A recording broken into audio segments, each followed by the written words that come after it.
Hello and welcome to Useful Idiots. I'm Katie Helper.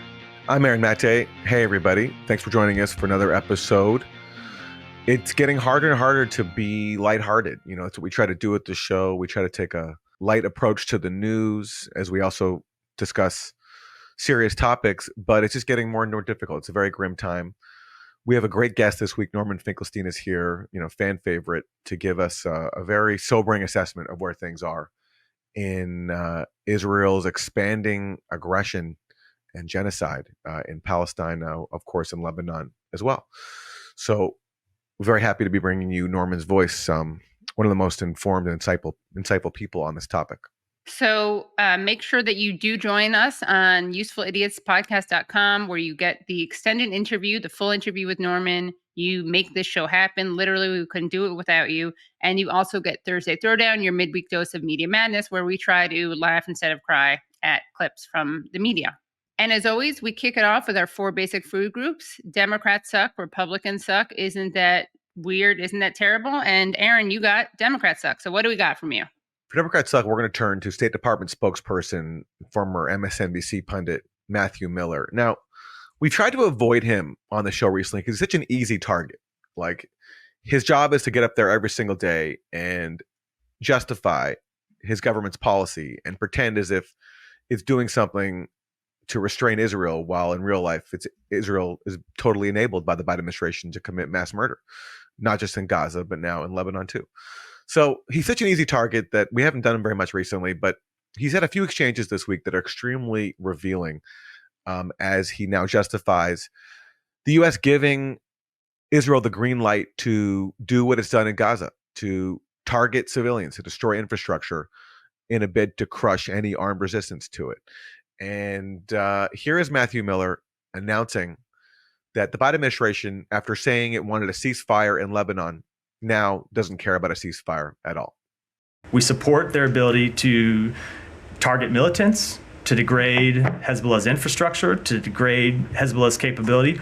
But we are very cognizant of the many times in the past where Israel has gone in on what looked like limited operations and has stayed for months or for years. And ultimately, that's not the outcome that we want to see. That's not the outcome we want to see. So we're very cognizant that Israel's claimed that it's going into places like Gaza for a limited operation, in Lebanon for a limited operation. But then somehow, for some reason, Israel happens to stay for a lot longer and kill tens of thousands of people. And that's not what we want to see. We're cognizant of that. So, of course, in real life, that means that the U.S. fully knows exactly what Israel plans to do, as it did in Gaza.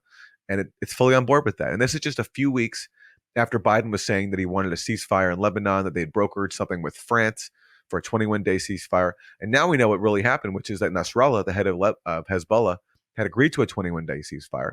His thing, though, is he wasn't going to abandon his demand that for a permanent ceasefire, Israel has to agree to a ceasefire in Gaza. And that's why, according to one Israeli official who spoke to NBC News, they killed him. And the Biden administration has given Israel the full green light to not only kill Nasrallah, but basically kill as many Lebanese civilians as it wants to. And that's the other part of that clip. In the first part, he says that, we support Israel targeting Hezbollah infrastructure. He could have said we support Israel targeting Hezbollah military assets, right.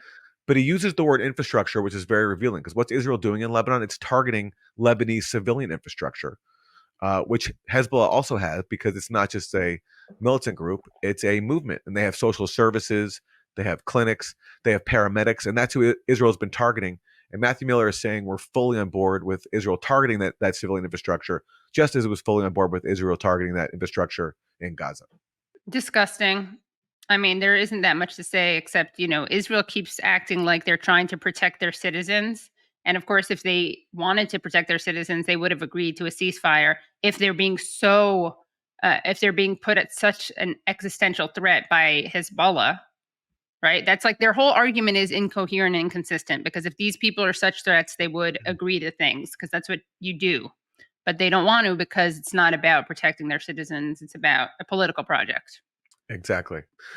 Well, in that press room, finally, one reporter, so fed up with Matthew Miller spinning, he called him out in a really powerful way. And that's my colleague at the Gray Zone, Liam Cosgrove. And watch his exchange here with Matthew Miller.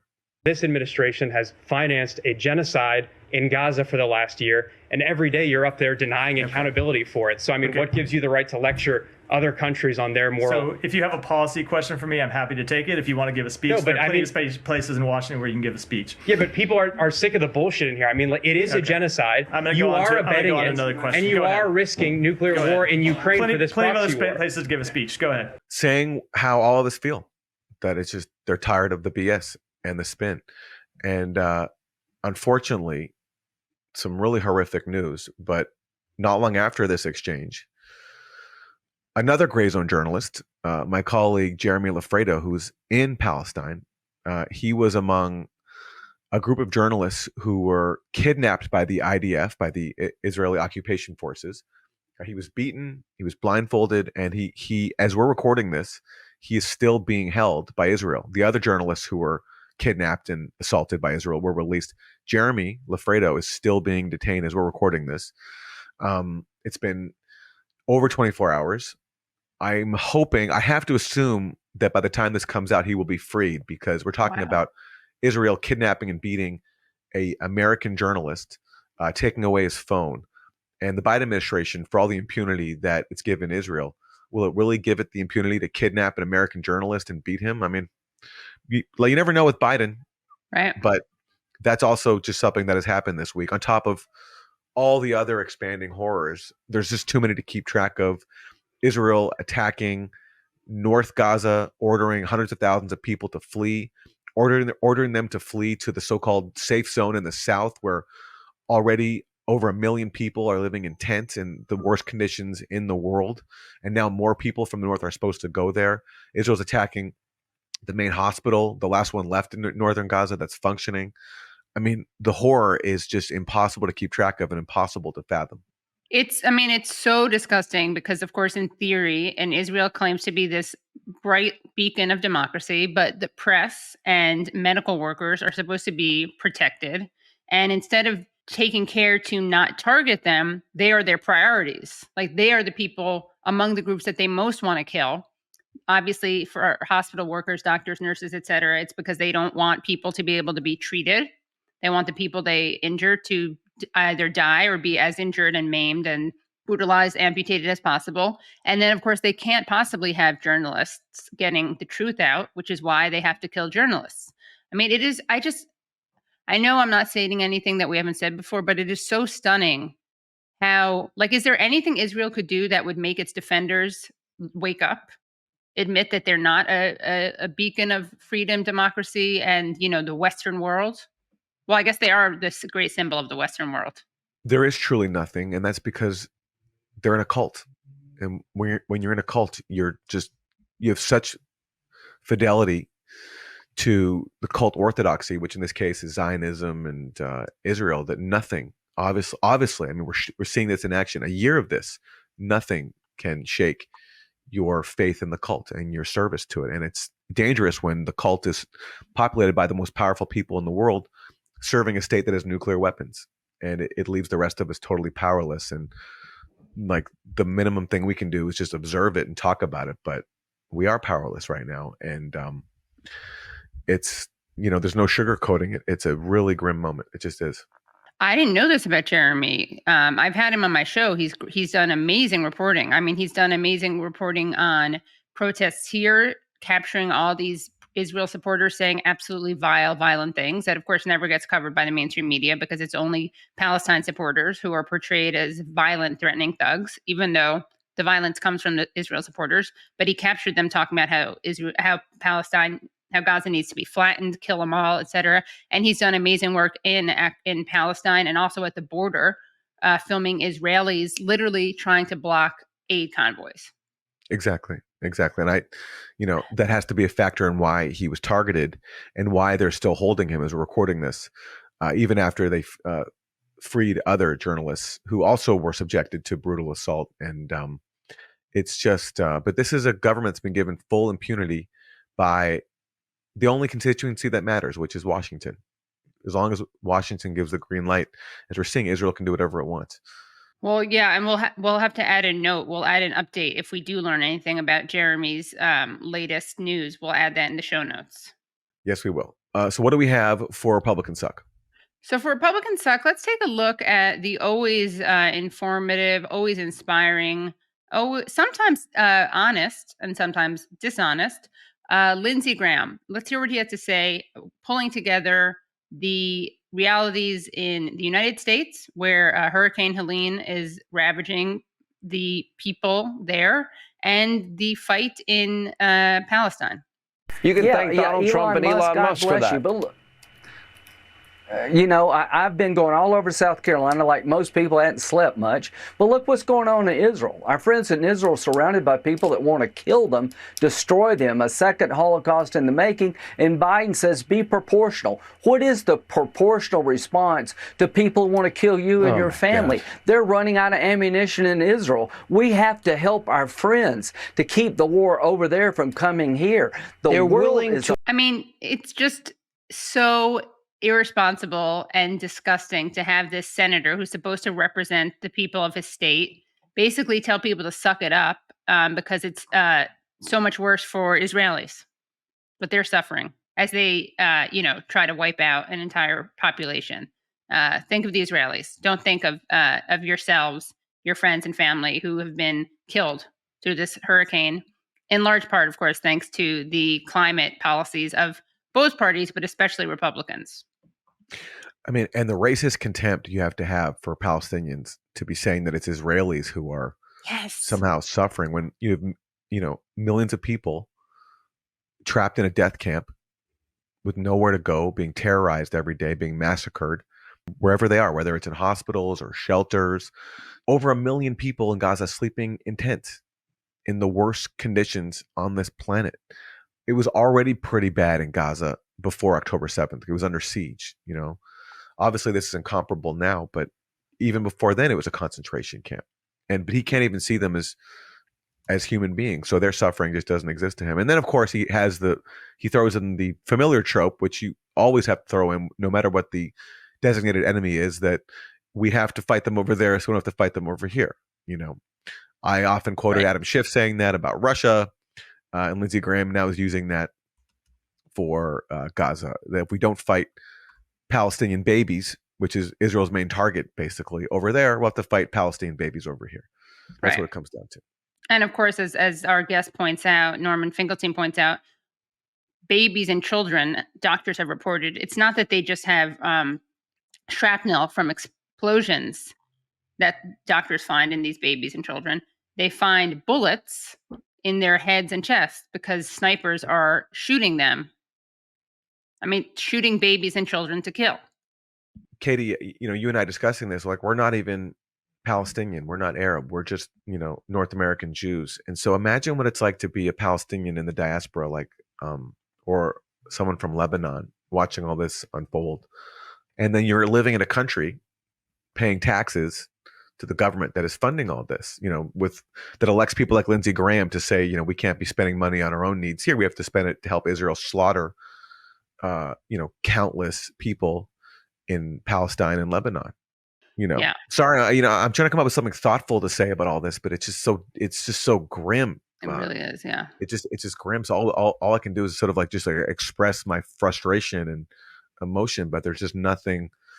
Words can't do it justice. That's just what it comes down to. Yeah, and that's something I think about a lot, Aaron, which is that, of course, there's, the slaughter is happening in Palestine, but I often think of how incredibly demoralizing and upsetting, and those are understatements, though, it must be to be a Lebanese person in the in the West, a Palestinian person in the West, an Arab person in the West, Lebanese American, Arab American, or not, seeing how you and your people are so dehumanized.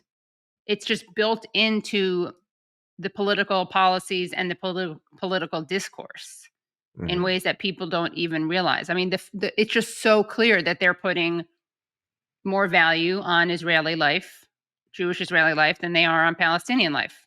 And just one more point, because of that dehumanization, it also encourages even more Islamophobia. And this past weekend, I was in London, and at one of the events that I did, a woman in hijab talked about how to come to the event. This was in East London. She, she wore like a hat over her hijab so that she, wouldn't draw attention to her Muslim identity. And she was talking about how, like many people in her community, they're thinking about leaving the country because they just don't feel safe in the UK anymore. And I suspect that's a pretty universal feeling for many Arabs and Muslims living in the West. And we've seen that, like think of the attacks that have happened against Arabs and Muslims since October 7th, that stabbing of that young boy in Chicago, the young Palestinian boy, the attacks on the 3 Palestinian young men, that was in Vermont, right? That was Vermont. There were three Palestinians and 3 Palestinian young men wearing keffiyehs who were shot in Vermont, and one of them is paralyzed. And we know that in Palestine, American citizens have been killed. In Lebanon, a man from Dearborn was recently killed in an Israeli strike, and the government just shrugs. Absolutely awful. Well, we have another clip. Speaking of absolutely awful, we have another clip of Lindsey Graham, and let's hear what he has to say. Let's hear about what his plan is for Israel, the United States, and Saudi Arabia. Now's the time, if you're ever going to do it, to start a dialogue with Saudi Arabia about the day after.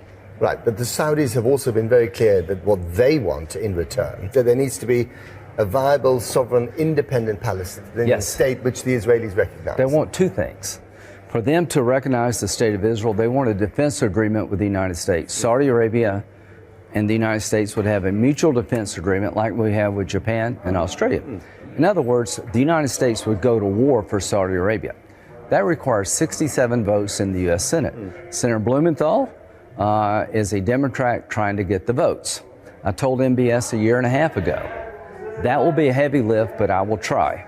But the Israelis also have to want to recognize an independent Palestinian state. They're not going to do that. An independent sovereign nation called Palestine, with security guarantees for Israel to make sure there's no future October 7th.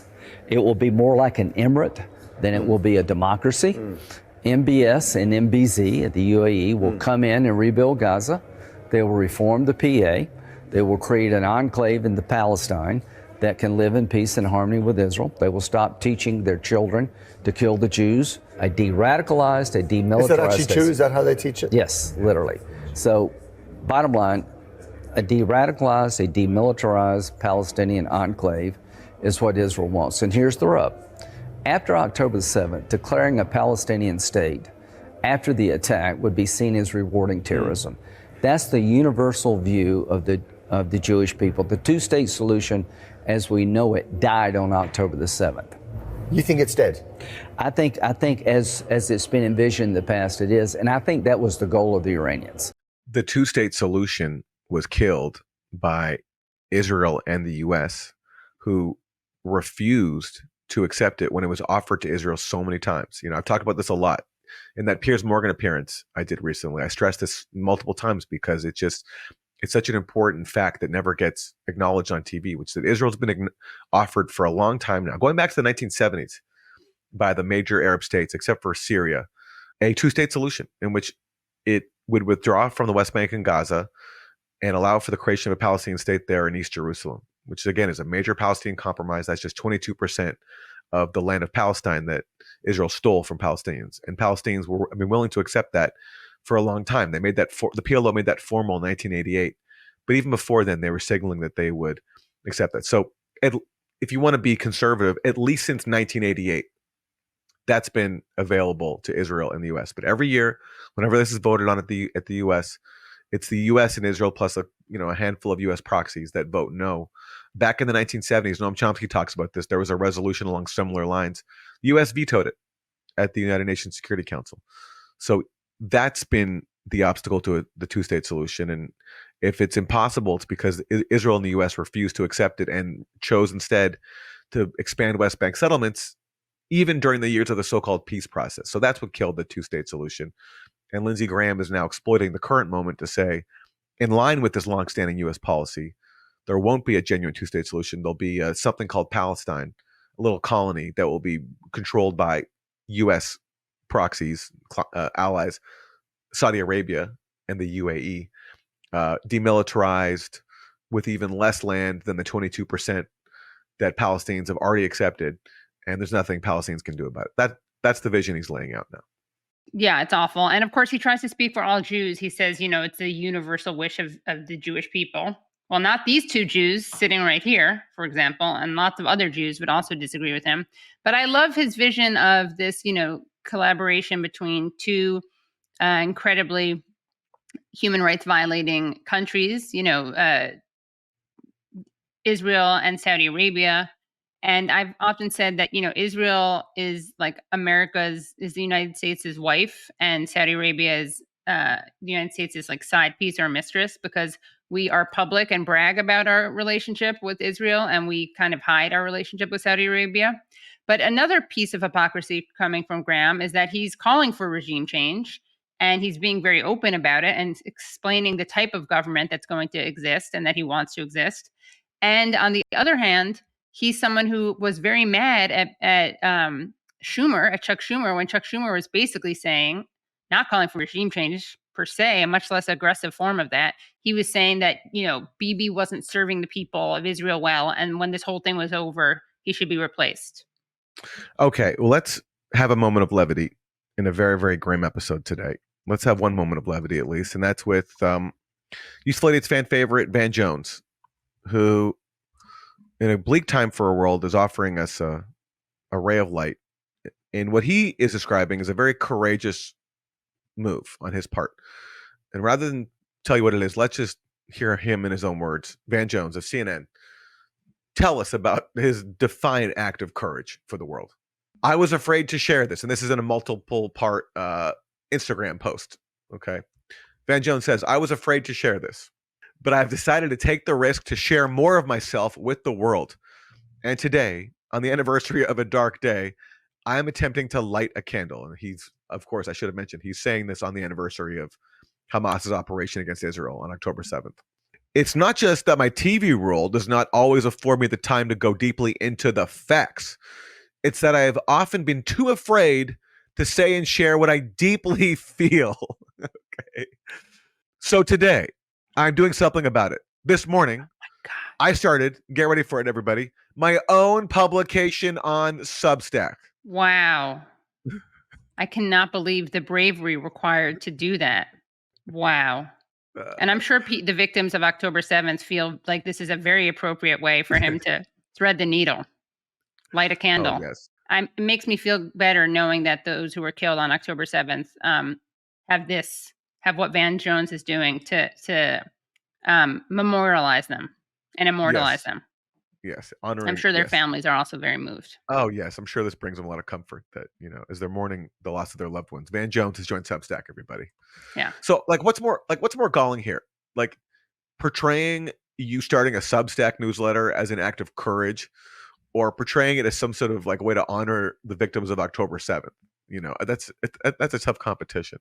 Yeah, it's true. And by the way, isn't it so funny? You remember, we've been on Substack for a while, but remember when being on Substack was seen as being a grifter or being right wing for some reason, because basically you were basically trying to be supported directly by your audience, as we gratefully are, and thank you, audience, for supporting us. Remember back when we were called grifters or right wing because we were on Substack? Now everybody, now according to Van Jones, it's an act of courage and selflessness. So I guess it's no longer a grift to be on Substack. It's actually an act of courage. So I guess we deserve credit for our bravery. Exactly. We were trailblazers. We should also credit Van Jones for other examples of real bravery and integrity. I mean, he had the courage to compare wearing a keffiyeh in a Jewish neighborhood to showing up in Harlem with a Confederate flag. So, this is not the first time he's shown a lot of courage and principled commitment and fearlessness. He's selling himself short to say that, yes, this is him for the first time rising to the moment to be vulnerable and show courage. Obviously, when he compared the keffiyeh to the Confederate flag. Another courageous and, of course, not opportunistic at all moment from Van Jones. Yeah. Well, for Isn't That Terrible, we have a really disturbing, just terrible clip of a French Israel supporter being attacked at a pro-Palestinian demonstration in France. Let's take a look at this.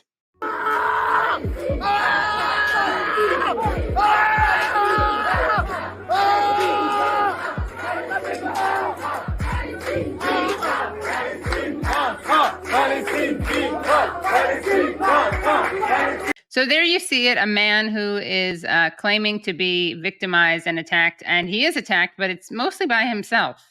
I just, like you've heard of that term, like ennui, that distinct French male malaise. Like usually it's French men, in my experience, who have like the ennui, the malaise, and so this brings it to a new level of the ennui of a French Zionist who is self-victimizing among Palestinian supporters, hurting himself, shouldering the burden of being a supporter of genocide by falsely portraying himself as a victim. Yeah. By just screaming and doing, as literally nothing happens. But, this reminds me of, we've seen so many of these things, right? We saw that Jewish lady walking through an encampment with a Jewish thing written on her shirt, and literally nothing happening to her. I guess that was honest, because nothing happened to her. But then there was another woman who phoned the police saying she was being attacked and trapped by the protesters, and she was free, and there was no one touching, harassing her, or blocking her. Then there's that woman who said that she was stabbed in the eye by a Palestine supporter, and there is footage of it, but it's so clear this person's waving a little flag, and maybe it scratches her, but it certainly was not stabbing the eye, and she was fine. She was healthy enough and uninjured enough to appear on the Piers Morgan show, I believe, the day after it happened. And then there were those two clearly obvious Jewish guys, wrapping keffiyehs around their faces so they couldn't be seen, and saying, "Never forget the 7th of October. We're going to have many more, 10,000 more 7th of Octobers," pretending that they're, Palestinian supporters or Palestinian. They could start like a troop of just people who pretend to be abused and pretend to be Palestinian. Yeah, someone should do a mashup and we'll play it on Useful Idiots. Play acting for genocide. Yep. All right. And those are your 4 basic food groups. We are so excited to be joined by political scientist Norman Finkelstein, who is a prolific writer and the author of several books, including The Holocaust Industry and Gaza, an Inquest into Its Martyrdom. And this is a very sobering interview with Norman, not just because we're in a really bleak time, but because Norman offers some really frank words for the state of the resistance. There was a lot of hope that perhaps Israel would suffer a major strategic defeat. A lot of people really believe that it would after it went into Gaza. But Norman, after so many years of studying this conflict, has a different take and has a really sobering assessment of what this current moment means for the Palestinian cause, especially in the aftermath of the killing of Hassan Nasrallah of Hezbollah. Now, he also makes clear that he's not judging anyone. He's not offering any sort of sanctimonious point of view on any decisions by these various resistance groups, because it's very easy to judge when you're not living under occupation, when you're not up against this genocidal government that Israel is. But it is important to be as clear-eyed as we can and to recognize, as Norman talks about this interview, where maybe he got some things wrong. And I think this is a really enlightening, informative interview, as always, from a Useful Idiots fan favorite, someone who, Katie, both you and I have learned a lot from. So let's hear from Norman Finkelstein.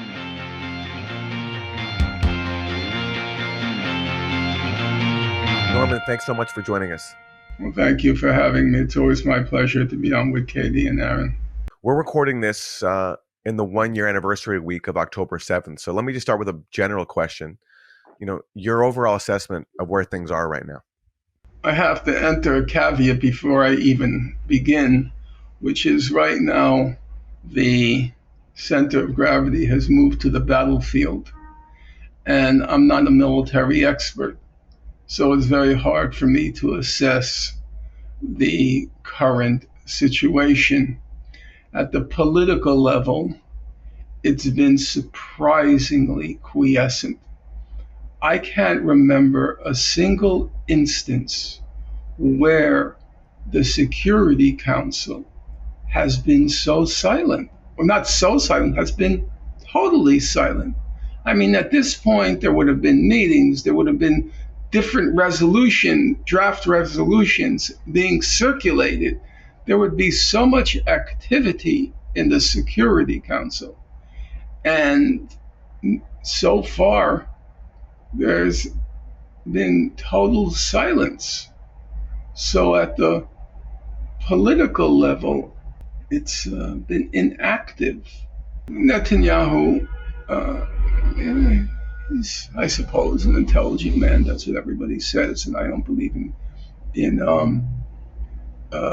disputing, quarreling with facts. But his main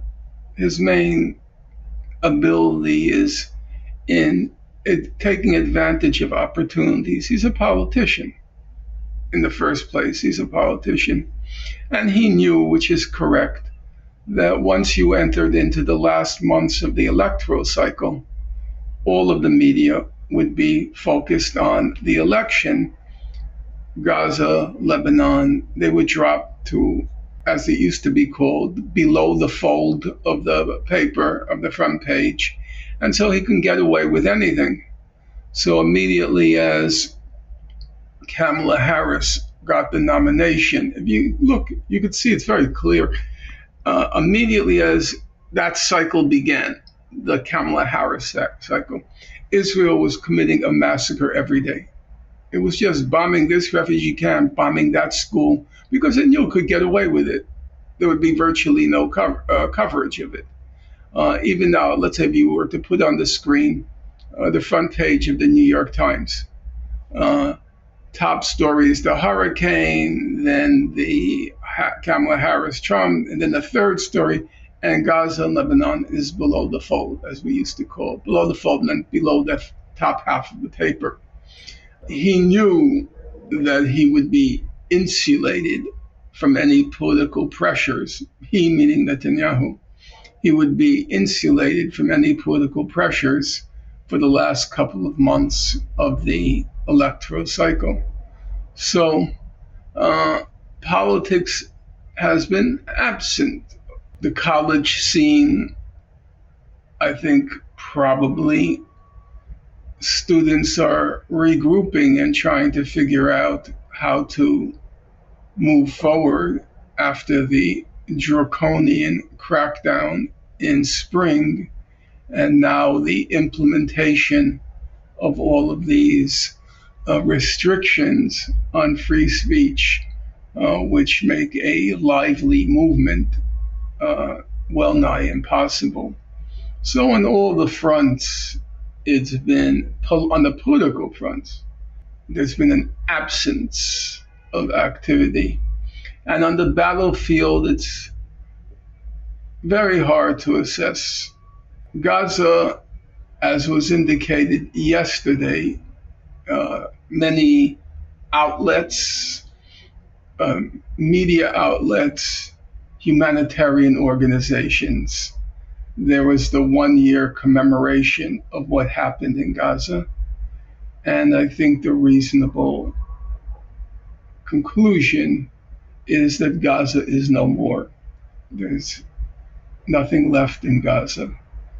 Right now, if you recall, at the very, very beginning, when Israel first gave the order, I'm talking about October, roughly around October 10th, 2023, when Israel gave the order for the people in the north to go south, and they drew the line. You remember? They drew the line. I said at the time, well, it's obvious what Israel is going to do. It's going to declare the northern sector a buffer zone and effectively annex the northern part of Gaza. Now, it took a year, but that's actually what they're doing right now. The claim is, which I consider complete nonsense, we're going to clear out Hamas and then we'll let the people back. No, they're not letting the people back. That's not going to happen. First of all, there's not going to be anything left to come back to. They will flatten the whole northern sector of Gaza. That's what they're saying, There's no secret about that. And Lebanon, it looks pretty grim. I think there's no denying that Hezbollah was dealt a very big blow. What will happen? I don't know. I I've been listening to all these military analyses and whether Israel knocked out all of Hezbollah's long-range missiles, whether Israel can isolate the south of Lebanon from the Litani down and just bomb it relentlessly like it did Gaza, and everybody will be wiped out. I'm not a military person, so I don't know. I know that the party of God will fight to the last person, but it's not even clear whether that will be an option, because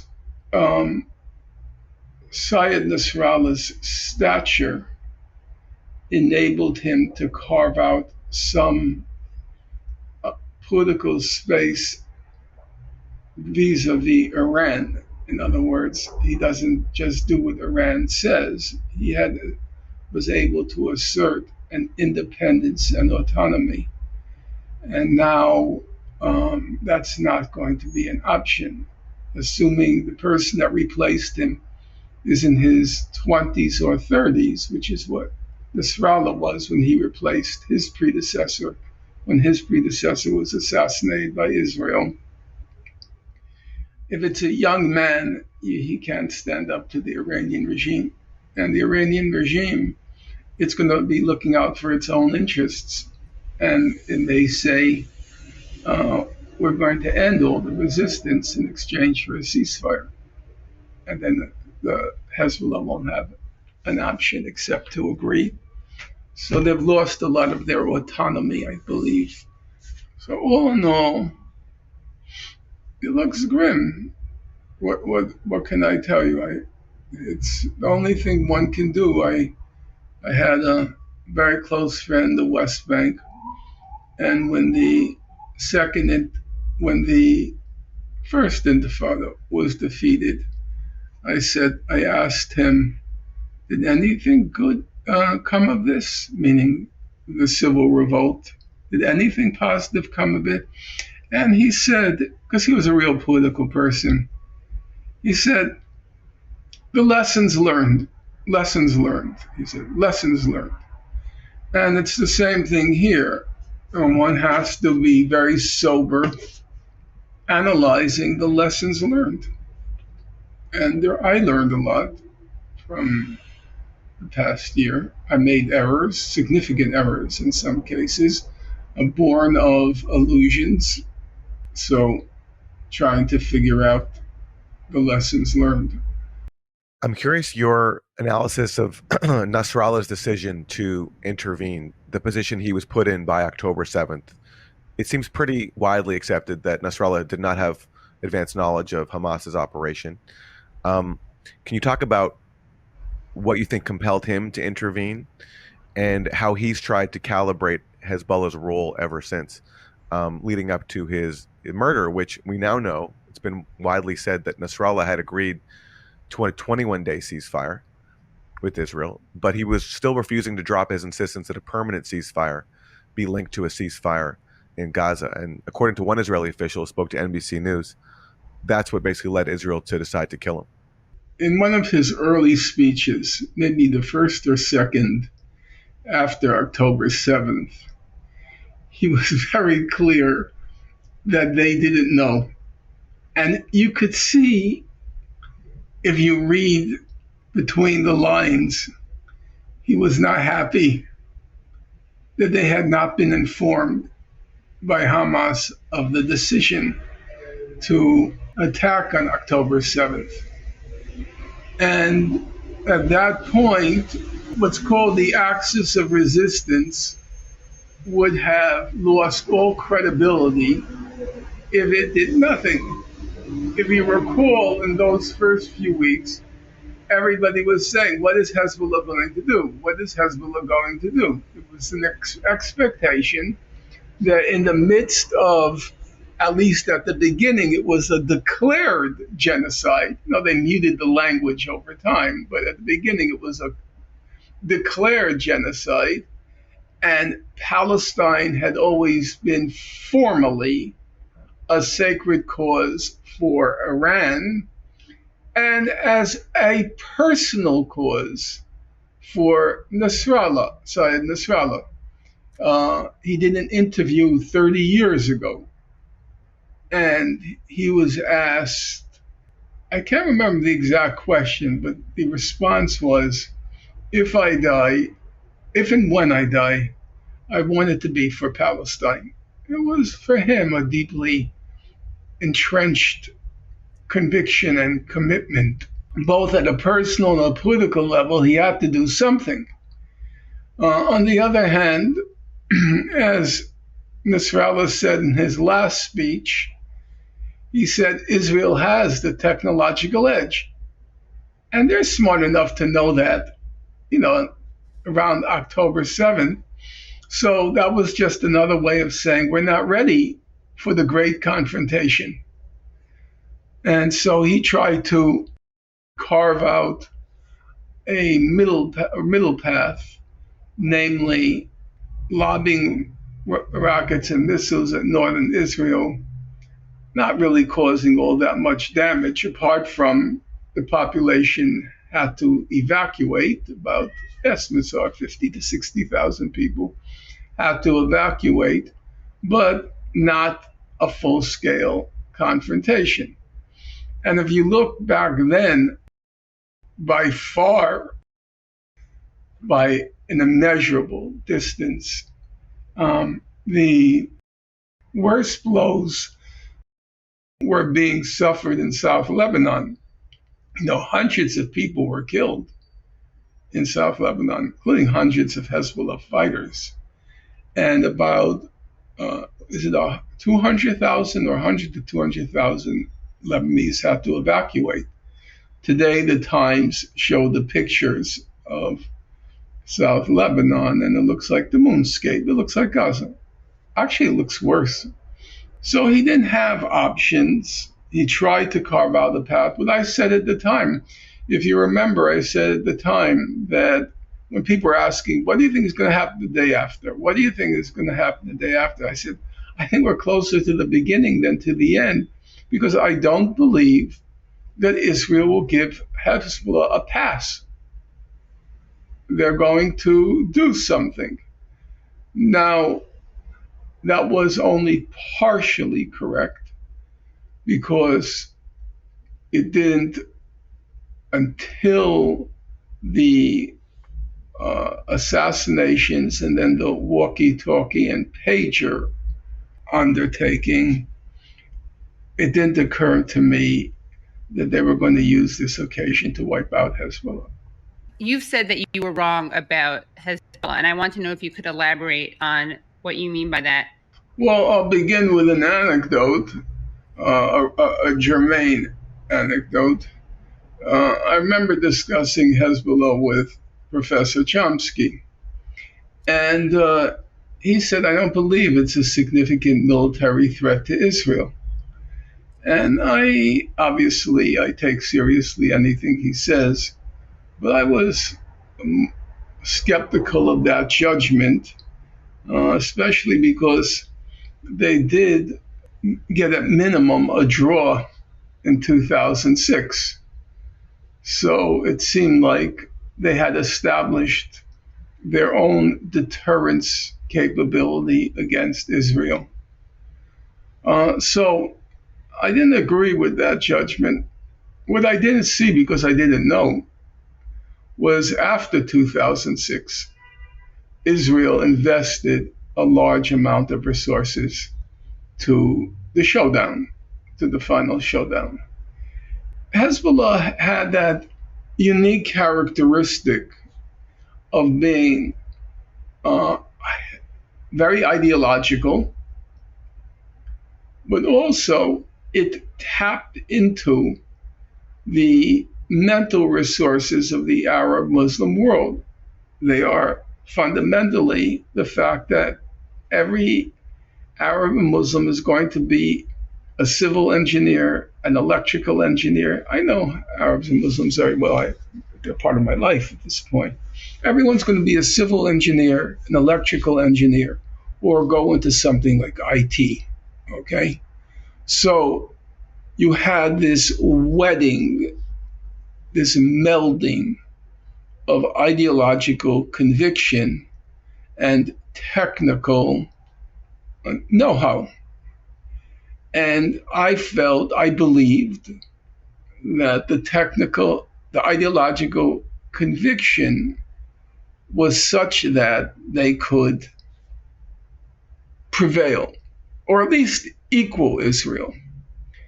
What I didn't see, and I frankly have to admit it, and here's going to be a digression, and you'll forgive me, and you can stop me. So my best friend growing up was Mark Cohn. And Mark Cohn was a surpassingly brilliant fellow, for sure. And he eventually became the CTO, Chief Technology Officer, for Unisys, which is one of the large computer firms in Washington and very connected to the Defense Department. And he liked mental games.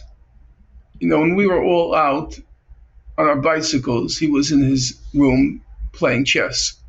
He liked mental games. So Mark eventually became the head of the computer system in the Bush-Cheney White House. And he once said to me, he was trying to, I guess, justify what he was doing. He said, you know, Norman, they work very hard, meaning Bush, not Bush, but, you know, Cheney, Rumsfeld, and so forth. And in fact, it was true. They work very hard. If you read the stories about Rumsfeld stood at a lectern. He never sat at his desk. He stood at a lectern, and he used to write all these memos, and they called them Rumsfeld's snowflakes. He was always giving the memos, you know. And I didn't get that the other side has his ideological convictions, which are as fervent as Hezbollah's, except they had 1,000 times the resources, because it's the Pentagon, it's British intelligence, it's German intelligence, it's French intelligence, it's the whole quote-unquote Western world, which is invested in bringing down Hezbollah, and eventually Iran, of course. So it was unrealistic that they could withstand the force of a combined and compounded intelligence of all of these organizations. So I guess that's what Professor Chomsky was thinking at the back of his head. You know, how can a guerrilla movement win against the Pentagon? In terms of intelligence, you know. Not intelligence like smartness, obviously, but intelligence. No. The intelligence community. And especially also, if I can make a point, that if Israel's doctrine is to deliberately destroy civilian infrastructure as a way to deter its military adversaries, which, you know, Israel is doing right now in Gaza and also in Lebanon, and also if Israel is hesitant to fight a ground war, which it clearly is, and it has the advantage in the air, which it's perfectly content to continue pursuing. I wonder if that's also a factor that puts Hezbollah at a significant disadvantage, because Hezbollah has tried to target military sites throughout the course of its intervention. Yeah, but the expectation was that if they do not relent in their rocket missile attacks, it prevents the Israelis, Mr. Netanyahu, from declaring victory. And so at some point they have to launch the ground invasion. And at that point, Hezbollah has all the advantages. It has the two main advantages of its home territory. So it knows every square inch of Lebanon. And it has the second, which is not a small advantage. They're ready to die. Right. Israelis don't want to die. Not one of those persons in the Israeli army is ready to die for the cause. They want to go to their nightclubs. They want to go on their trips abroad. Dying for a cause is not on their agenda. Whereas for Hezbollah, it is on the members of the party of God. They're ready, they're prepared, and at this point they probably want to, as I believe Nasrallah wanted to die at the end, because otherwise it makes no sense how he died. So that's a very big advantage. But that advantage may not come into play, because it's possible they'll do what they did in Gaza. If you look at the figures for deaths in the Israeli army, it's less than one a day. The last figure they gave out was after October 7th, it was 349 Israeli soldiers killed in Gaza. That's in 365 days. It's less than one a day, because there are no battles in Gaza. This is all a myth. There's no war in Gaza. The moment the media reported each day the conflict under the sub-headline, it would be the main headline, and the sub-headline everywhere was the Israel-Hamas war, the Israel-Hamas war. The moment they got that sub-headline, Israel won the propaganda war, because they were depicting it as a war. There was no war in Gaza. There are no battles in Gaza. You search your memory 365 days. Do you remember one day when a battle was reported? What they do is they just flatten everything in their path, pulverize it, and then they move in order to blow up. No, they don't even go into the tunnels. They blow up the shafts of the tunnels. There was no war in Gaza. It's all a myth. That's why, when you hear the talk, Israel says, we killed 18,000 fighters, Hamas terrorists. How would they know? How would they know who they killed? Gaza's Ministry of Health doesn't know, because Hamas doesn't wear uniforms. They don't carry around IDs saying Hamas terrorist. So the Ministry of Health hasn't a clue whether this young male in front of them is Hamas or just was a young male who was walking in the street or in a building. So how would Israel know? It never actually fights Hamas militants. It may see some dead bodies on the ground, but it doesn't have a clue whether it's a militant. Every time you see the Israeli figures, you could predict. I could predict every figure Israel will produce from now till next year. You know how many are produced? What numbers they'll use? It's very simple. Whatever number the Ministry of Health releases as total deaths, let's say now they're saying 42,000, right? So Israel's going to say, we killed 21,000 Hamas terrorists. They want to show the 1-to-1 ratio to prove they're the most moral army in the world, because other places it's 3-to-1 or 4-to-1, but here it's 1-to-1. So all they do is take the total number killed, divide it in half, and say that's the number of militants we killed, or terrorists that we killed. They don't have a clue. There's no fighting going on in Gaza. It's a genocide. I don't care about the technical term, legal term. That's for the International Court of Justice to adjudicate, and law is its own discipline, and how they define genocide is not always the same as the way a layperson or Oxford English Dictionary defines genocide. But I'll just, if you allow me, since I've been writing about this subject, so Oxford's dictionary defines genocide as the murder of a large number of people from a particular nation or ethnic group with the aim of destroying that nation or group. And by that definition, that's what's happening in Gaza.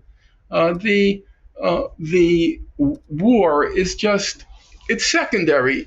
Obviously, if you want to commit a genocide, you want to take out the enemy forces because they're an obstacle to achieving your goal. But defeating Hamas is simply a means to an end. The end is to solve the Gaza question. And it's people think this is just a terminological issue, but it's not. It's a question of trying to capture reality. What word captures the reality? If you take Raoul Hilberg's magnum opus, it's called The Destruction of the European Jews. It's not called The War Against the European Jews. Now, there was a book by Lucy Dawidowicz, she was a complete idiot, called The War Against the Jews, about the Nazi, because she didn't understand what it was. I remember my mother, whenever she would hear mention of a war against the Jews, what are you talking about? It wasn't a war. It was an extermination. She said we were cockroaches. They would shine the light on us, and we would scurry to this side. Then they would shine the light here, we'd scurry to this side. We were cockroaches. They were exterminating us. And of course, that image and the appropriateness of that image, because my mother had sensitivity to language, even though English was her several languages, but she knew Latin and she knew the roots and she understood language. That came to mind for me because you see the Gazans scurrying here, scurrying there, go to the north, go to the south, go to Masawi, go, always scurrying. It's an extermination. And wherever they go, they get bombed. Wherever they go, they get bombed. It's an extermination. It has nothing to do with war. So, as I said, the moment it became classified as the Israel-Hamas war, Israel won 90% of the propaganda battle. The only ones who understood what was happening were, of course, the South Africans. They went to the ICJ to say this is a genocide. It's not a war. And if you read their application, they never use language like a disproportionate attack. They don't use language like disproportionate.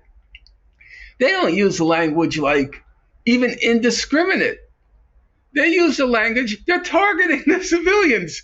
Do you know what a disproportionate attack means? It means you have a military target and you cause what's called excessive damage to civilians and civilian infrastructure. So let's say you want to attack Nasrallah.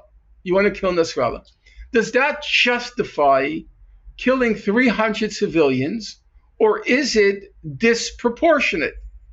But a disproportionate attack presumes you are targeting a military site or combatants. But that's not what's been happening in Gaza. They're not attacking military targets. If they hit a military target, it's just by accident. It's a statistical error if they hit. It's the equivalent of a statistical error. If it's military, Norman, you can't even define it as conventional military because Gaza is not a state. It doesn't have a standing army. There's Hamas is a militia with some weapons, but nothing that any functional army would have. So even the term military is not even appropriate. The combat with guerrilla armies is obviously not something new. And guerrilla armies under what's called international humanitarian law, they're also bound by the laws of war.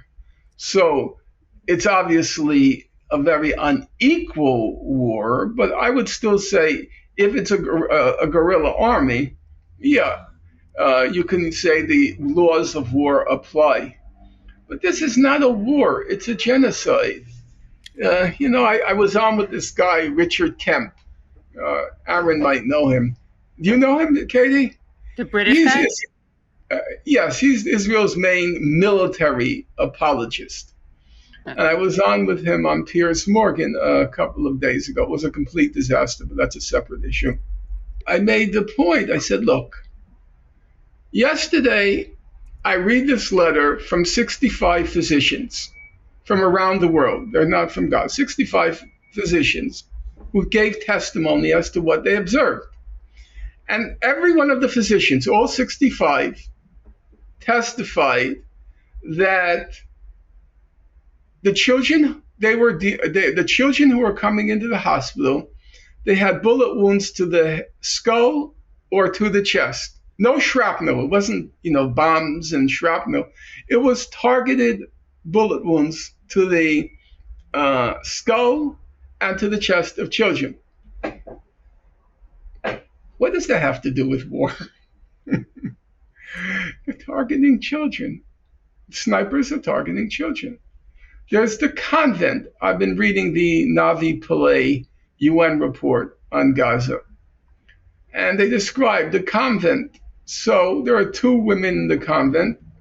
They're rushing to go to the bathroom. The snipers killed. They knew who the women were, because the church, the Catholic Church, had sent all the coordinates and all the information to Israeli officials. They knew who they were killing. They then fired 2 tank shells at a school for disabled children. There were 54 disabled children who used the school in the convent complex. They fired 2 tank shells at it. What does that have to do with the war? Given the fact that basically, I think what we're saying is that Israel is willing to kill for an idea or for material benefit, and Hezbollah and Hamas are willing to die for survival, let's say, what they see as survival. Does that make armed resistance pointless? I'm not a military man, and I feel very uncomfortable from the safety of my home and the fact that I had the opportunity to live a long life, to advise or counsel others to sacrifice themselves and have their life terminated. When I was in college, I don't feel at ease. One of the things about the great, my tradition, the revolutionary tradition, and also with people like Nasrallah, it was clear that death, the prospect of death, was not in their mental equation. That came with the turf, that you're going to die, or there's a high probability that you're going to die. But they never talk about it. It's like it comes with being that.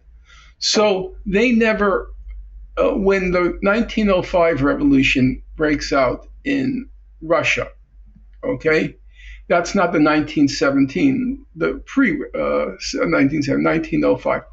Rosa, she's a young woman at that point. Rosa Luxemburg, excuse me. She has a physical disability. She goes right into the revolution. And people say to her, Rosa, don't go, it's dangerous there. And it was dangerous there, That never deterred her. It's a revolution, that's what I've lived for.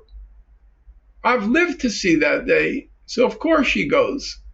So they all expected to die, so when they tell others to fight, it's not hypocritical, In my opinion, pure speculation, when all of Syed Nasrallah's comrades had been assassinated, because the whole senior tier who he had been with for 30 years, he felt there was something morally wrong that he was still alive.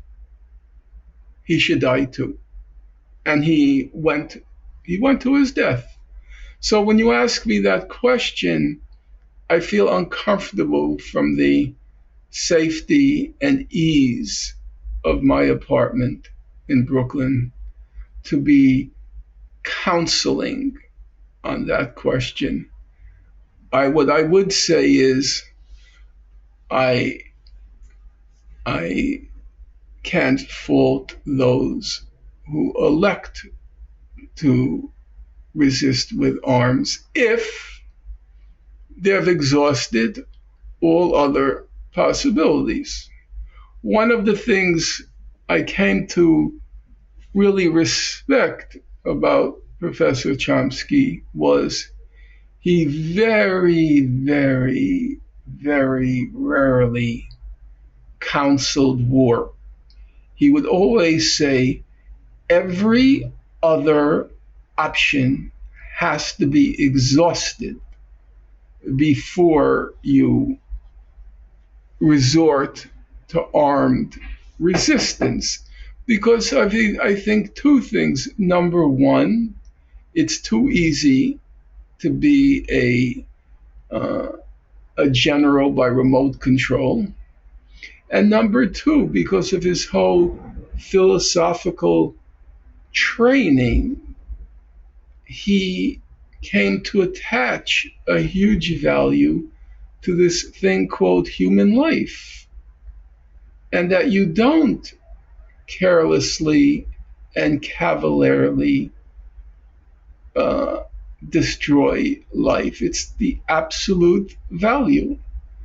So I will not, if all options have been exhausted, I will not say, no, you can't do it. But on the other hand, I'm not counseling anyone, and long live armed struggle, which is what I was as a kid. In my day, I was a Maoist, and one of the two things to make you a Maoist were you have to believe in the I know it's going to sound completely insane, and fair enough, it is. You had to support the dictatorship of the proletariat, and you had to support armed struggle. That you couldn't peacefully transition to socialism. You had to. It was inevitable that there would be an armed showdown. So I passed through that phase, and now I'm much more cautious, reserved before I counsel others. And just to clarify, it wasn't a moral question; it was a strategic one. Look, that was something I had to learn. Okay, in our own history, American history, there were many slave rebellions. Not many, but there were slave rebellions. But those slave rebellions could not have destroyed a system so deeply entrenched as slavery. They couldn't. It required the power of a state, the United States, and it required a civil war that cost 700,000 lives to even begin to extirpate the roots of slavery. It took another 100 years to root out the deeper manifestations of that system of slavery. It took Reconstruction, and then it took the Civil Rights Movement. So I say this because what Hamas did was completely unrealistic. I don't fault them any more than I fault Nat Turner or John Brown. But it was unrealistic. Israel is, and I know it'll sound like a cliche, and I loathe cliches, but it's the entrenched, concentrated manifestation of Western imperialism. It's this, very concentrated, intense manifestation. It's got deep roots. It's got the whole Western system behind it. That Western system which won't let go.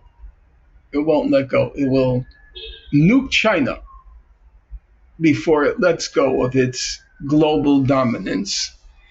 And in order to defeat it, it requires a very long-term struggle and intense calculation. You can't do it by a throw of the dice. Hamas's approach was, we'll do it and see what happens. It's a throw of the dice. We'll just see, the famous line associated with Napoleon, on s'engage, puis on voit. You jump in and we'll see what happens. But you can't uproot a system like that. Because it's not just Israel, it's the whole legacy of Western colonialism and Western imperialism is now manifest in that so-called state. And you just can't do it by a throw of the dice. And I didn't really see that. I thought, okay, it's going to set in motion all sorts of, like a pinball machine, it's going to set in motion all sorts of things here, there, and who knows what's going to happen. Well, you know what? We should have known what's going to happen. You can't defeat them by a random act, a throw of the dice. It requires a lot more calculation, concentration, real focus on how you achieve this goal. I didn't see that. I was wrong. You can't defeat a system like that by a random throw of the dice any more than Nat Turner could have brought down slavery with 80 other people, thinking, well, maybe there'll be an uprising. No, you can't do it that way. I'm not faulting him, obviously, but it's what the folks in Gaza did was basically what Nat Turner did or what John Brown did.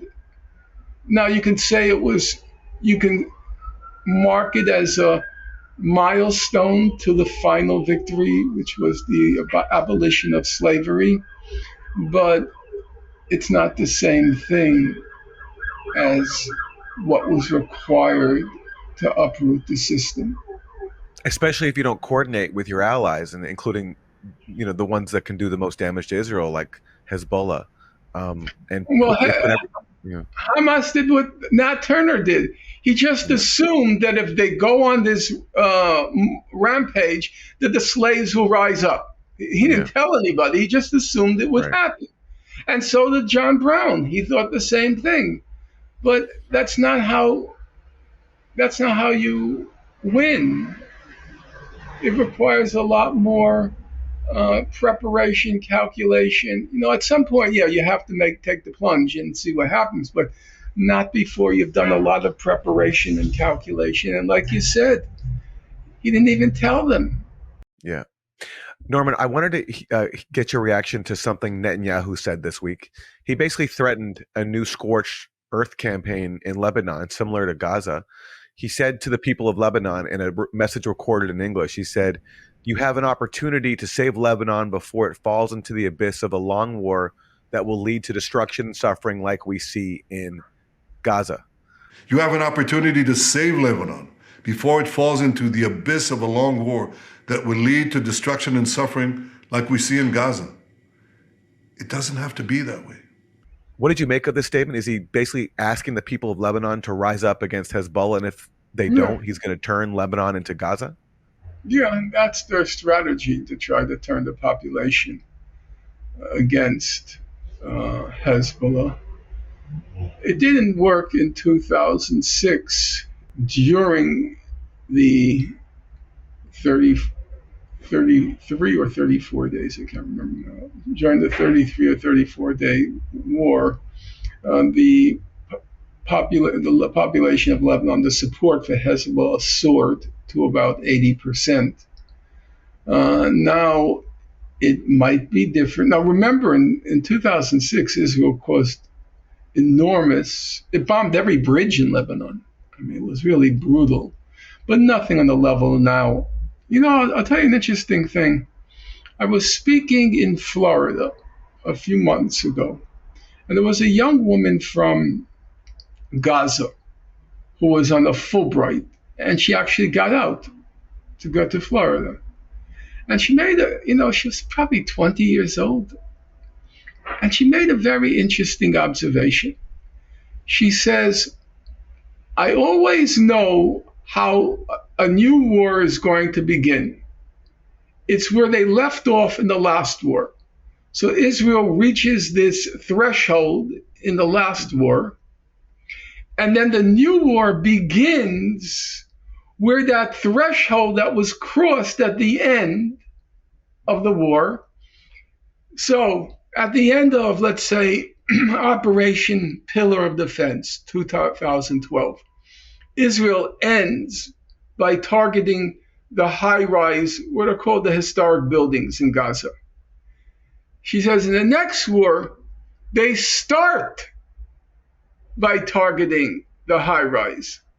So I make this point because Israel began the new round in Lebanon at the threshold it had crossed in 2006. So it was total decimation. There was no reserve.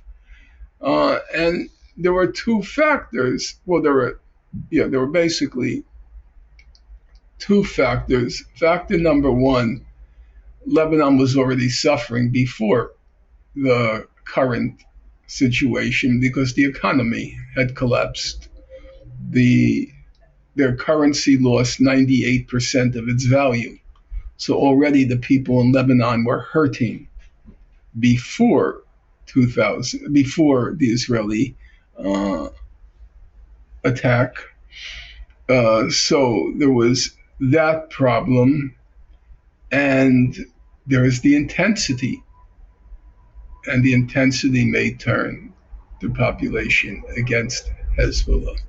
So they may succeed in their goal of turning the population against Hezbollah. Speaking of Hezbollah, I know that you spent time with them, and you also spent time with Hamas. Not significant time. I want to be clear about, not that I'm afraid like I'm going to get arrested, but I want to stick faithfully to the facts. On one day, a tour. I think in 2007, they took me on a tour of the South.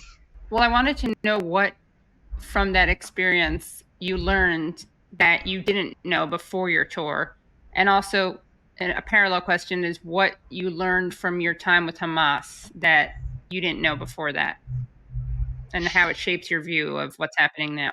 I guess from Hezbollah, the main thing I took away, which I think I was wrong, the high level of competence and dedication, commitment.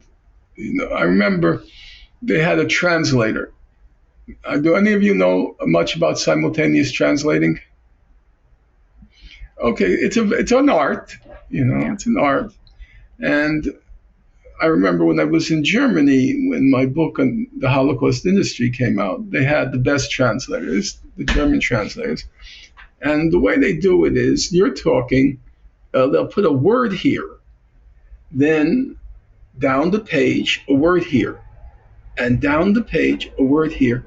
And then their mind is trained to fill in all the words between. So you could, a word here, like the, and then 20 words later is the word good. And then 20 words later, and they're trained to fill in all the words between the two words they put down. And I was kind of mesmerized as I was watching these German translators. And then when I was in Lebanon and there was a translator and he was doing the same thing, and I said, these guys are pretty, they're on the top, on top of their craft. And then there was the conviction, it was the absolute readiness.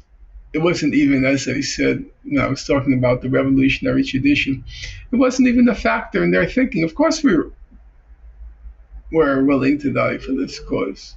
And they showed me what they had built. Like there was a very high mountain in Lebanon, and deep in the ground was their headquarters. And they said to me, now I'm no military expert, but they said this could withstand an atomic bomb. And that's why I was so surprised when initially when they said they killed Nasrallah. I said, that's ridiculous.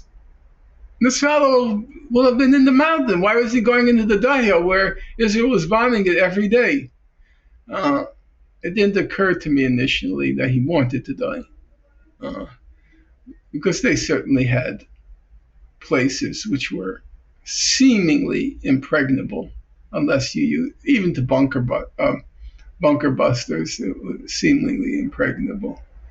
As for Hamas, I have to be careful here because you have to distinguish between professional competence and political competence.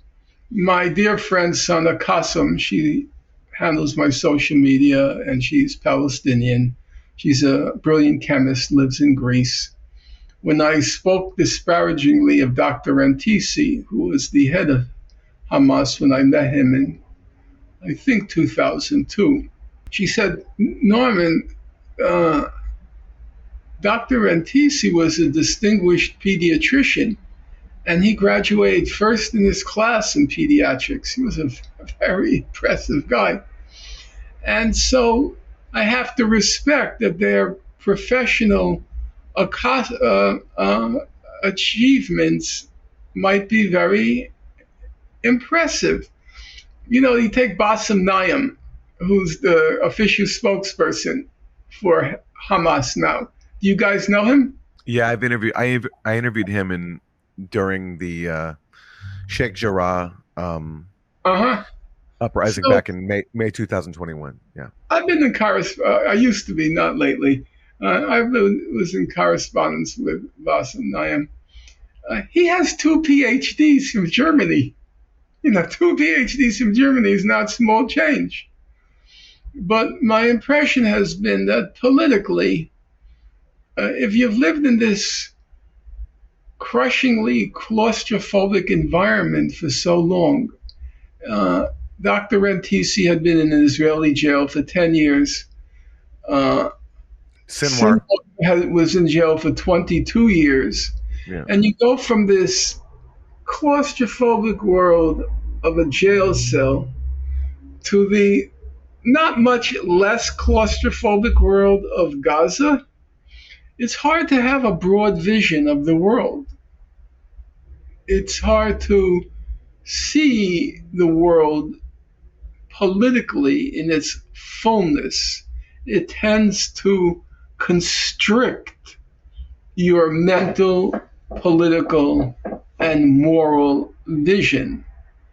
And I think Sinwar is completely fluent in Hebrew, and he apparently is a smart guy, but I think he had, Nat Turner was a very smart guy. Everybody said it, whites, blacks, they said, Nat's a smart guy, no question about it.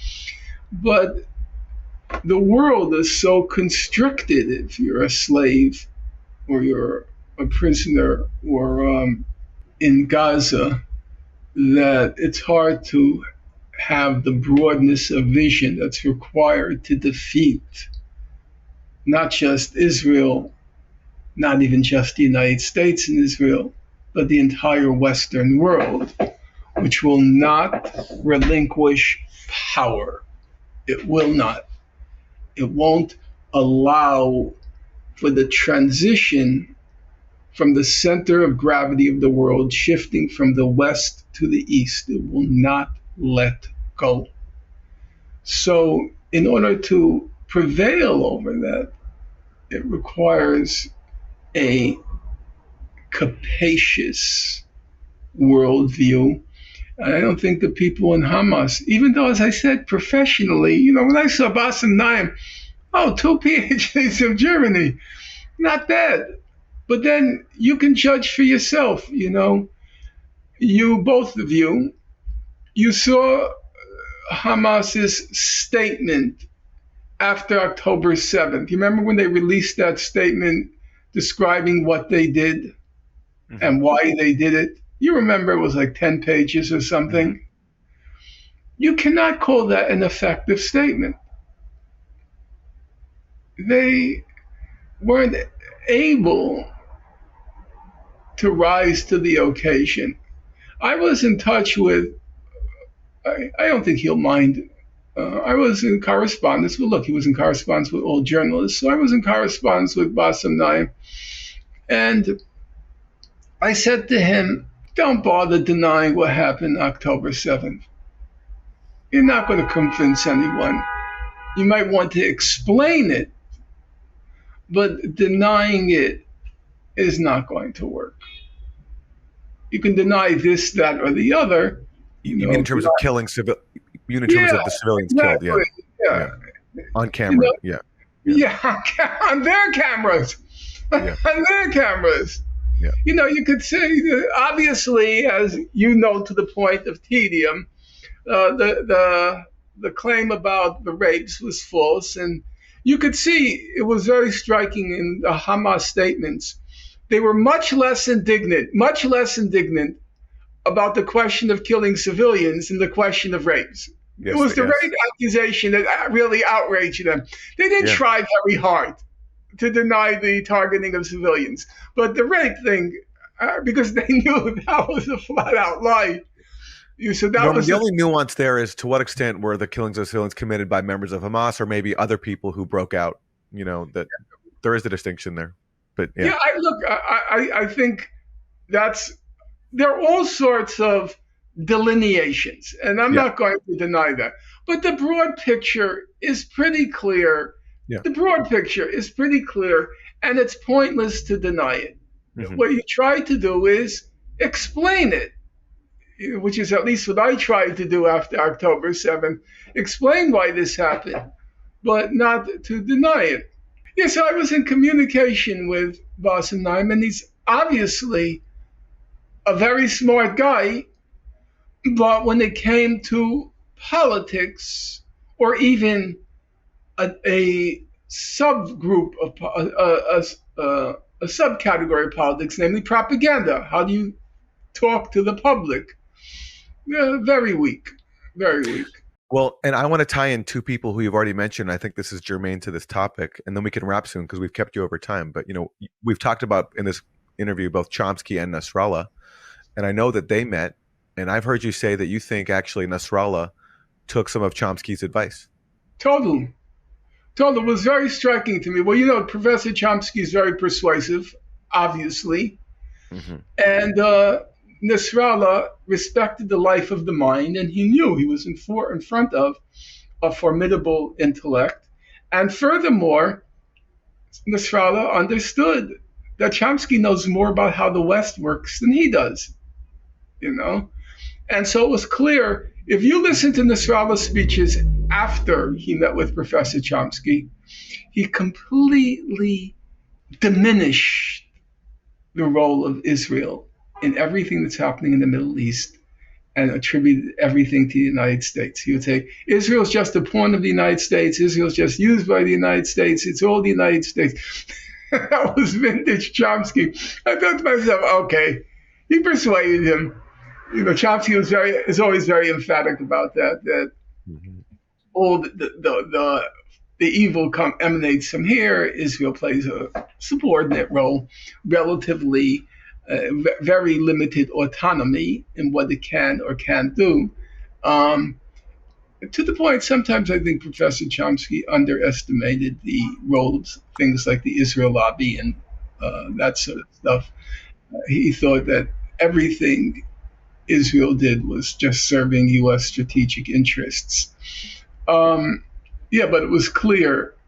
I remember I asked Professor Chomsky many times about his meeting with Saeed Nasrallah, and my memory is, now there are two people who were with him, and you might want to interview them, Irene Genjer and Asaf Khoury. They both went with Chomsky to meet Nasrallah. So you can want to hear their impressions. Actually, they wrote a little book, Asaf Khoury with Chomsky on their trip to Lebanon when they met with Nasrallah. But remember, Professor Chomsky says he barely said a word. All he did was ask questions. Nasrallah barely said a word, yeah. He just asked questions, because he didn't want to he's like Chomsky. He's like Lenin.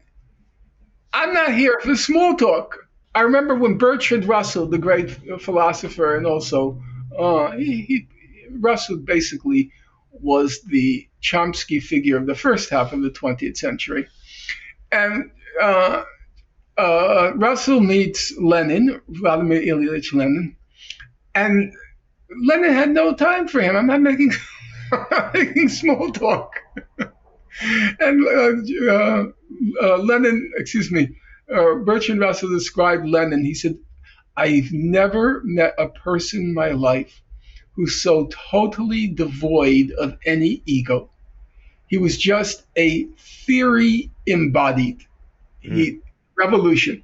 And that's the same way, with Nasrallah. I have Noam Chomsky here. I'm going to get everything I can out of him, as much information as I can. And it turned out he was utterly persuaded. It's funny. I did a live show with Abby Martin and Rania Kalik, and we showed a clip of Nasrallah, and I had no idea he met with Chomsky. But after hearing him talk about like Israel and the United States and the head of the snake and imperialism, I joked. I was like, he sounds like a combination of Noam Chomsky and Jewish Voice for Peace. Yeah, well, definitely the first. Definitely the first. Well, he was talking about Zionism also in a way that reminded me of Jewish Voice for Peace, but yeah. Uh-huh. We're going to wrap soon. So if you could, just moving now back to the overall picture, just please leave us with some final comments, and then we'll wrap. My final comment, and I come from a tradition where, especially if you were a quote unquote, your basic work was in your mind and not with your hands or with a rifle. You're supposed to always end on a positive note. So my great friend, my dear mentor, Paul Sweezy, the greatest of American Marxist economists, he would always end with, but the forces of history and capitalism, it's inevitable that's going to be overthrown. And for people my age, I really needed to hear that. This positive view of the future. One of the things that separates our generation from everyone that preceded it, if you're on the left, is all preceding generations had absolute belief that history was on their side and that they would win. We would win. History was on our side. And the same thing even with Martin Luther King. The arc of history is long, but it bends towards justice. There's always, and our generation has, for good reason, lost the belief, the conviction that we have the force of history behind us. We have the force of justice behind us. Our generation, or your generation, it believes there's a good chance we'll be defeated. There's a good chance we're not going to win. The only thing I can say as a conclusion is, you never know. You see, you don't know. You can know one thing for certain. If you do nothing, it can only get worse. If you do nothing, it can only get worse, because the greed on the other side is insatiable. The moment that Kamala Harris was nominated, immediately the billionaire class said, what are you going to do with capital gains? You have to reduce the taxes on capital gains. Always the greed. They don't have enough money. They never have enough. So if you don't fight, if you don't resist, if you are passive, it can only get worse. And if you resist, there are moments where it looks very grim. And then there's that folk song, it's always darkest before the dawn. It's this hope that keeps me carrying on. It's always darkest before the dawn. And I look at the examples, if you go to 1860, right? Frederick Douglass writes an essay, and he says it's hopeless. We tried what was called back then moral suasion, convincing people of the wrongness of slavery. We spoke here, we rallied there, we put our lives on the line, because a lot of people didn't want to hear that message about slavery being wrong. And he said, we lost. We have to accept it. And then the Civil War happens. Couldn't predict it. It was impossible to predict. The worst years of apartheid were emergency rule in the 1980s. It looked like apartheid had won. And you can name 1,000 examples where it's darkest before the dawn. So I'm not going to say, as they said in the past, when Rosa Luxemburg is in jail and every World War I happens, which was totally shattering for that generation. You know the expression, they call that generation that passed through World War I, they call it the lost generation, because they were so shattered by the vast destruction of European civilization. Okay? And she's sitting in jail, and she always says, I find hope in the subterranean forces at work, namely history is on our side.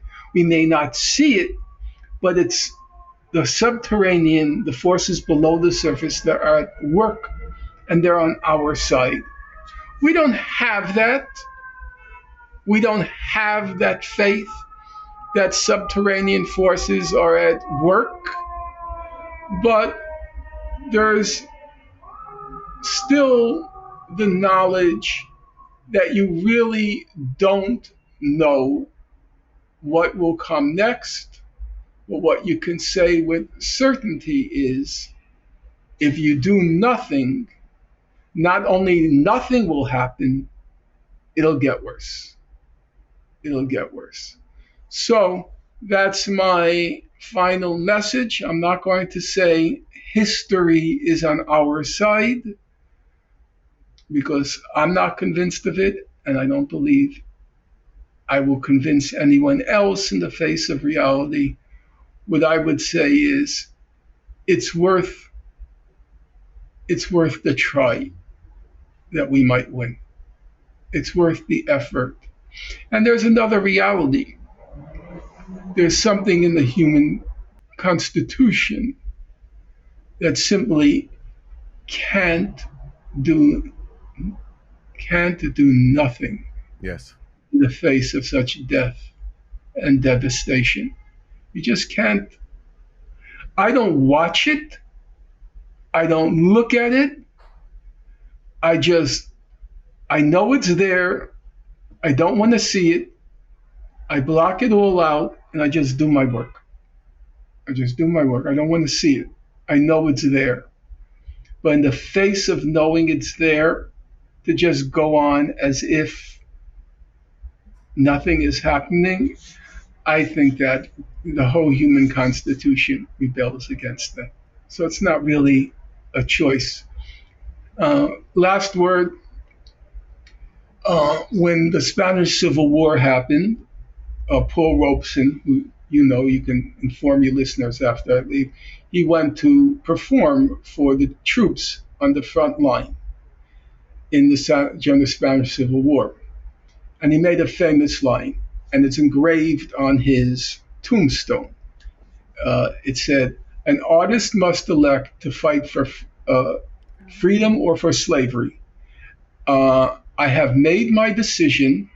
I had no choice. I've always liked that line because it embodies my spirit. I have made my decision, as if he had a choice, as if it were his will. Semicolon, I had no choice. Well, if you had no choice, then you didn't make a decision. And that should have been my whole life. On the one hand, I chose to do what I did. Theoretically, I could have become a banker. But even as theoretically, it was an act of will. It was a choice. I know that in light of what my parents endured during World War II, I had no choice. It wasn't a decision I made. It wasn't an act of will, a decision. I had no choice. And so, speaking personally, when I said the human constitution rebels at doing nothing in the face of such death and destruction, I think most normal people will say, you know what, maybe I should go to that demonstration, or do something. All right. So nice to talk to Mr. Aaron and Ms. Katie, and thank you, Norman. And on behalf of our audience, we're all very grateful for you. So thank you. Yeah.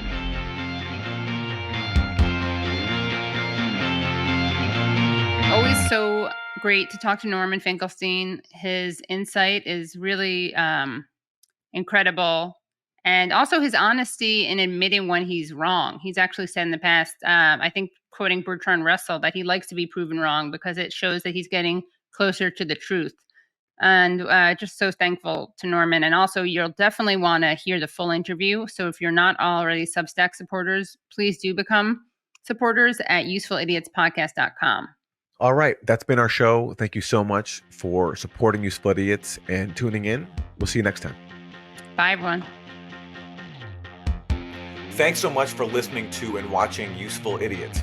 For extended episodes, bonus content, and our weekly Thursday Throwdown episode, please subscribe at usefulidiots.podcast.com. Support the show for free by subscribing on YouTube, Rumble, and wherever you get your podcasts. And if you like the podcast, don't forget to rate and review. You can also follow us on Twitter at UsefulIdiotPod. Thanks for supporting independent media. We'll see you next time.